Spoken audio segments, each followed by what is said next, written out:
Hey everyone, hope you guys are all having a good day. Loki's having a good day right now, enjoying the grass over at my grandparents' house. I wanted to give you guys a heads up about Bitcoin right now because at this point in time, things are getting a little bit wild. We're at a massive level of resistance, and that resistance is a huge one. We've been trying to break out above this thing for about 2 months now, and it just hasn't been the easiest. So, what are we going to do? For me, I'm still going to hold on to my dollar cost averages. They're up around 600 bucks right now, doing perfect at this point.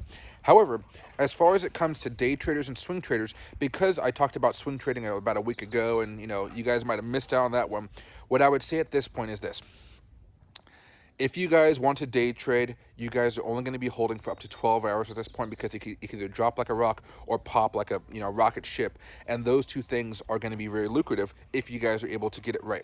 At this point in time, it looks a little bit more bearish for the next few hours, but that doesn't mean the next like 4, 5, 6 hours won't be something that will be very good.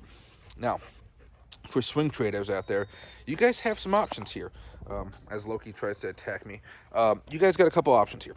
The first one is you guys could start to short right now because we're at a massive level of resistance, and then you could try to play it back down maybe to $67,000, $65,000 if we have to go back to that nasty range that we've been in for the past few months. That's not really what I'm looking at right now, but that's the first option. The second option is this: you guys could buy right now because the momentum is definitely on our side on the daily charts. The weekly charts are almost there, not there yet. And then you could try to hold this for maybe 2 to 3 weeks, and then see where it goes and have a support level, stop loss around $65,000. That way, if it does come back down, you guys are okay. If you guys are afraid of it coming back down, have it be very high, like $68,000, $69,000 for that stop loss there, and I think you guys will be fine. The more lucrative way I think you guys would probably go about this, though, is the third way. You wait for a breakout, and again, this you have to do, you have to bet that there is going to be a breakout happening. You wait for that breakout. That breakout level is going to turn into a new level of support. After you break out and we're starting to test that support level a little bit, or even after the breakout, depends on what you guys prefer.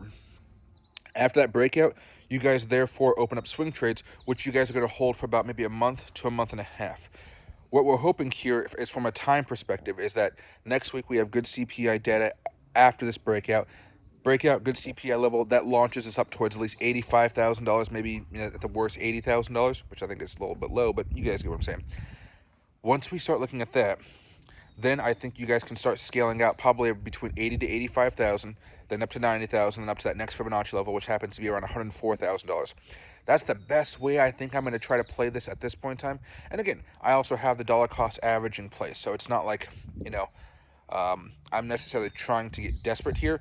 Those plays I'm giving you guys are plays that are solid, that should work out, and if they don't, you lose a minimum amount of money. And let's say you short and it goes up, you can always buy the breakout and take care of those losses with a nice clean breakout play. So you got different options here. One other thing here is that meme coins are still going hot, but only a few meme coins at this point, the larger market caps, and that makes me believe that somebody's trying to pump these larger ones up to see if they can go towards uh, all-time highs again, like a Floki, or something more like a potential Dogecoin type of boom, where they're like, oh yeah, this one's already close to 10 billion. Let's try to push it up to there, because the people that made that token, that sold off a large part of their coins already, they've reinvested that into the tokens to get hype and hype and hype and hype and hype. And I think you guys have to understand that at this point, a lot of hype is being built around on X and YouTube. And even me, I've been talking about meme coins a lot, so you guys are probably getting a little bit of hype from me as well.